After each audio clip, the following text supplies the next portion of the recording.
J'aimerais te proposer aujourd'hui une réflexion. Ensemble, réfléchissons.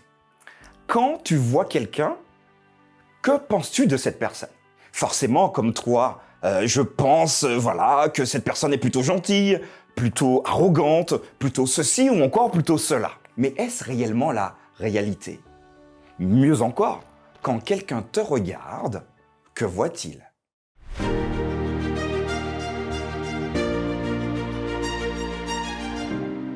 La pensée du jour se trouve aujourd'hui dans 1 Samuel 16, verset 7.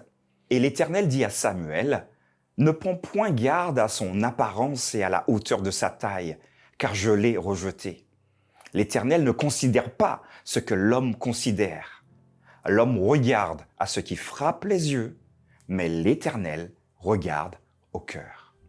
Je vous proposais tout à l'heure d'avoir une réflexion et de vous demander ce que penserait quelqu'un en vous regardant. Alors vous allez probablement dire « Non mais ça me regarde pas, moi ça m'intéresse pas de savoir ce que les autres pensent de moi. » D'accord, soit, mais je t'invite quand même à faire l'exercice avec moi. Ou peut-être, que penses-tu de X ou de Y que tu vois pour la première fois?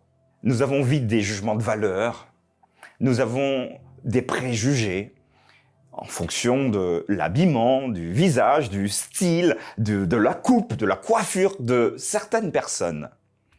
Mais ici, le texte que nous venons d'aborder nous permet d'avoir une ouverture.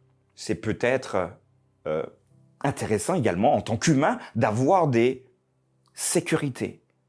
Voilà, je ne la sens pas. On le dit très souvent, je ne sens pas cette personne, même si on ne la connaît pas. Mais Dieu nous invite à aller plus loin. Le cas échéant, à connaître qui nous avons réellement en face. Et l'Éternel va donc s'adresser à Samuel et il va lui dire « Ne prends point garde à son apparence ». Nous disons très souvent que l'apparence est trompeuse.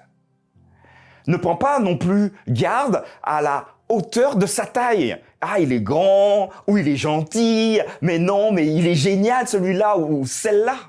Sauf que dans notre cas, beau, grand, fort, musclé, mais il ne convenait pas à Dieu. Et ce qui est intéressant, c'est que Dieu ne considère pas ce que l'homme considère, ce que toi et moi nous considérons. Il est donc important pour toi et moi de pouvoir peut-être adopter également le point de vue de Dieu, sa manière de faire. Donc il va regarder d'abord au cœur.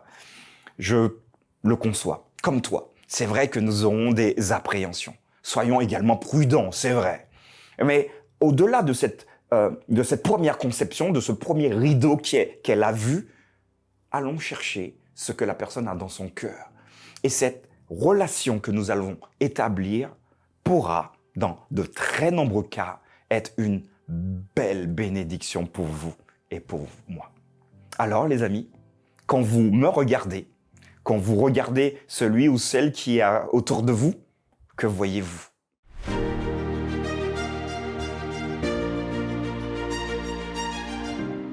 Voilà les amis, je vous ai proposé de voir l'autre différemment.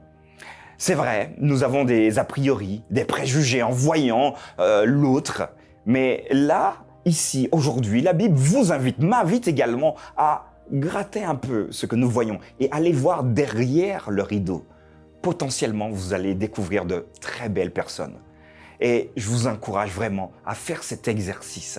J'espère en tout cas que cette pensée du jour vous a plu. N'hésitez pas à laisser des commentaires, à partager avec vos amis également, à nous donner des idées de pensée également. Et je vous donne rendez-vous à demain pour une nouvelle pensée du jour.